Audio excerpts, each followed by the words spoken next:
हार्दिक स्वागत आपका the news में और आपके साथ मैं हूं सृष्टि मिश्रा।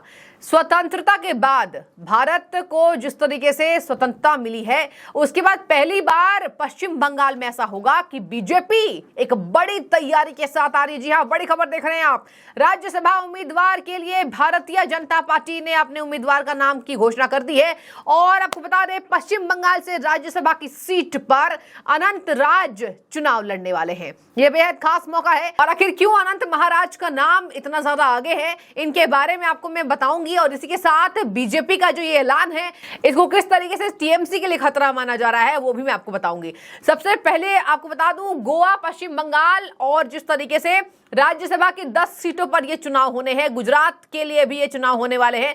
तो राज्यसभा की 10 सीटों में से पश्चिम बंगाल की बात करें तो 5 सीटों पर ममता बनर्जी की सत्ता काबिज है, ममता बनर्जी हावी है। उसमें से एक सीट पर इस बार पहली बार भारतीय जनता पार्टी ने अपने राज्यसभा उम्मीदवार का नाम का ऐलान कर दिया है। लेकिन आपको बता दें कि केंद्रीय गृह मंत्री अमित शाह से मुलाकात के बाद, अमित शाह की हामी के बाद इस बात का खुलासा हुआ है। बड़ी खबर, अब कौन है अनंत महाराज कूच बिहार की मांग करते हुए और इनका कितना योगदान रहा है और किस तरीके से ये बीजेपी के राज्यसभा उम्मीदवार घोषित होने के बाद पश्चिम बंगाल में सिंध मारेंगे, टीएमसी के लिए खतरनाक होंगे, वो भी मैं आपको बता देती हूँ।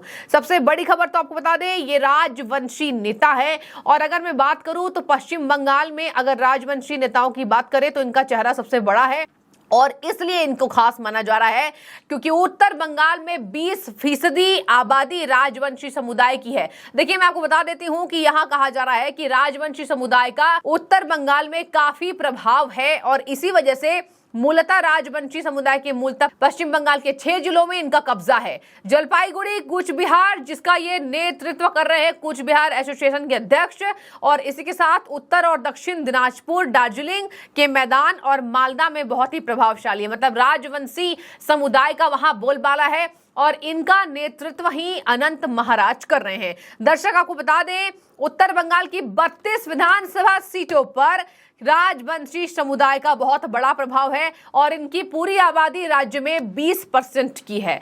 20% की आबादी राजवंशी समुदाय की उत्तर बंगाल में ये जो है 32 विधानसभा सीटों पर इनका कब्जा है और प्रभाव रखते हैं और इसी के साथ इसी वजह से राजवंशी नेता बड़े कद्दावर माने जाते हैं। अनंत महाराज को बीजेपी ने मैदान में राज्यसभा के लिए उतारने की पूरी तैयारी, पूरी प्लानिंग कर ली है।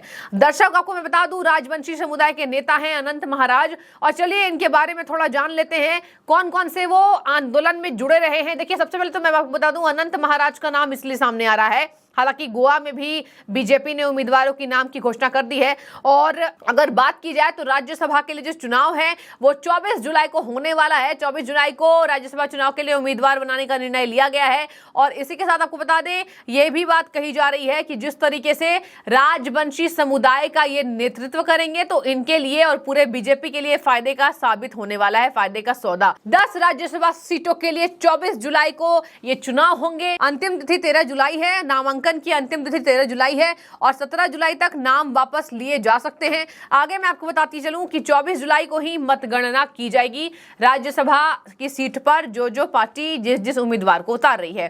तो 10 सीटों पर कहीं ना कहीं बीजेपी ने पश्चिम बंगाल में अनंत महाराज का नाम आगे कर दिया है। आपको बता दें अनंत महाराज के कामों की बात की जाए तो ये इसलिए चर्चाओं में बने हैं क्योंकि अनंत महाराज पश्चिम बंगाल से अलग होकर कूच बिहार, ग्रेटर कूच बिहार की मांग कर रहे हैं। अब क्या है ग्रेटर कूच बिहार आपको बता दें, उसमें से इनकी ये मांग है कि ये पश्चिम बंगाल से अलग होकर ग्रेटर कूच बिहार के नाम से भी जाना जाए और इसी के साथ कुछ दिन पहले ही गृह मंत्री अमित शाह ने असम में greater Cooch Behar peoples association के नेता से मुलाकात की थी और इसी मायने में ये अति महत्वपूर्ण माना जा रहा है। आगे मैं आपको बता दूं कि पूर्व में प्रधानमंत्री नरेंद्र मोदी की कूच बिहार जनसभा के दौरान भी अनंत महाराज वहां मौजूद थे और इसी वजह से इनका नाम सबसे आगे हुआ है।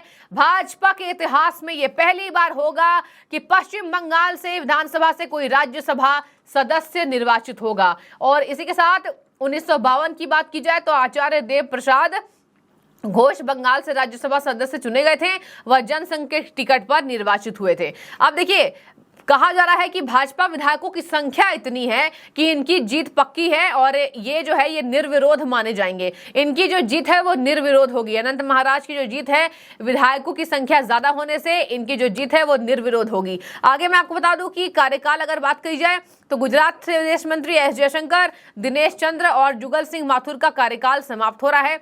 पश्चिम बंगाल से तृणमूल कांग्रेस की बात की जाए तो सांसद डेरेक ओब्रायन, डोला सेन, सुष्मिता देव, शांता छेत्री और सुरेंद्र शेखर हैं जो कांग्रेस के प्रदीप भट्टाचार्य का कार्यकाल समाप्त हो रहा है। तो इन नेताओं का कार्यकाल समाप्त हो रहा है और उसके बाद इसके लिए चुनाव किया जाएगा और श्री अनंत महाराज को उम्मीदवार के नाम से घोषित किया जा चुका है। देखिए, सुधानिधि बंदोपाध्याय लिखते हैं कि BJP Bengal choice for Rajya Sabha is notable Rajbanshi leader Ananta Maharaj in 2018 he went pro BJP and even since that 7 of 9 MLA seats won. देखिए, ये कूच बिहार के जो नेता हैं और राजवंशी समुदाय के बड़े नेता हैं, ये जो अनंत महाराज, इनके बारे में बात की जा रही है कि 7 of 9 MLA सीट्स वोन, 1 MP सीट वोन, 22 ग्राम पंचायत वोन today, 1 minister of state Nitish प्रामाणिक। तो देखिए, यहाँ पर कहा जा रहा है कि राजवंशी समुदाय जो है वो सबसे बड़े वोट के रूप में समुदाय काम आएगी और ये जो उम्मीदवार घोषित किए जा चुके हैं, मतलब अनंत महाराज, इनके वजह से वहां समुदायों पर इनका कब्जा होगा और समुदाय के लोग, राजवंशी समुदाय के लोग जो 32 विधानसभा सीटों पर अपना कब्जा रखते हैं, उसमें बहुत बड़ी सेंधमारी टीएमसी को लग सकती है। यानी बंगाल में बीजेपी ने एक बड़ा खेल खेला है और लोकसभा चुनाव से पहले ये बहुत बड़ा झटका पश्चिम बंगाल की मुख्यमंत्री ममता बनर्जी के लिए माना जा रहा है। आगे मैं आपको बता दूं कि अब चलिए थोड़ी बात कर लेंगे। 24 जुलाई को राज्यसभा का चुनाव होने वाला है।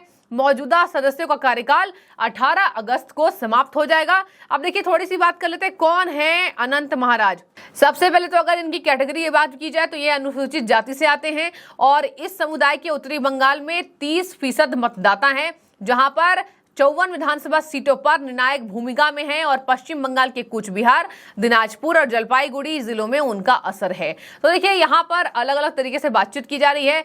कहीं पर यह बात की जा रही है कि 32 विधानसभा सीटों पर कब्जा है इस समुदाय का, तो कहीं 54, लेकिन कुल मिलाकर बात की जाए तो 30 से अधिक सीटें हैं जिस पर इस समुदाय का कब्जा है और इसी वजह से कहा जा रहा है कि अनंत महाराज को उतारकर भारतीय जनता पार्टी के लिए पहली बार यह मौका होगा कि जब कोई बीजेपी नेता पश्चिम बंगाल से राज्यसभा के सदस्य के रूप में चुना जाएगा। अंतिम प्रकाश गुजरात पर डाल दूं।